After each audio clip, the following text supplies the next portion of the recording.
নির্বাচনে অযথা সময়ক্ষেপণ করতে চায় না সরকার।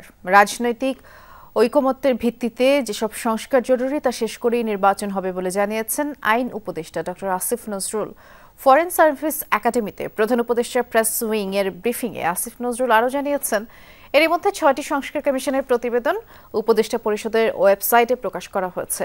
এর মধ্যে কিছু গুরুত্বপূর্ণ সংস্কার পরামর্শ তুলে ধরেন আইন উপদেষ্টা। জানিয়েছেন, আশু করণীয়ের মধ্যে যে আছে স্থায়ী জনপ্রশাসন সংস্কার কমিশন গঠন, সরকারি কর্মচারীদের জন্য নতুন আচরণবিধি প্রণয়ন, গণশুনানির মাধ্যমে নাগরিকদের অভিযোগ শোনার ব্যবস্থা।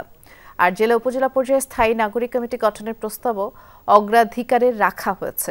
এছাড়া মন্ত্রণালয়ের সংখ্যা কমানো, অভ্যন্তরীণ সম্পদ বিভাগ, রাজস্ব বোর্ড একত্রিত করে এক প্রতিষ্ঠান করা, কুমিল্লা ও ফরিদপুরকে নতুন বিভাগ করা সহ অগ্রাধিকারে থাকা আরও কিছু বিষয় তুলে ধরেন উপদেষ্টা।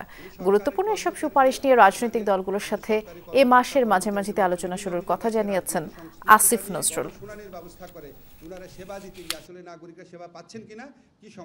রাজনৈতিক দলগুলো যে দ্রুত নির্বাচন চান সেটা আমি মনে করি এটা বলার অধিকার অবশ্যই ওনাদের আছে, এবং দ্রুত বলতে কি সেটা তো আপনার খুব স্পেসিফাই করে বলেননি। আর নির্বাচনের সময়রেখা আমাদের বারবার আমাদের মাননীয় প্রধান উপদেষ্টার পক্ষে আমাদের ওনার প্রেস সেক্রেটারি বারবার ক্ল্যারিফাই করেছেন আপনাদের যে আইদার বাই ডিসেম্বর অথবা 2026-এর বাই জুন।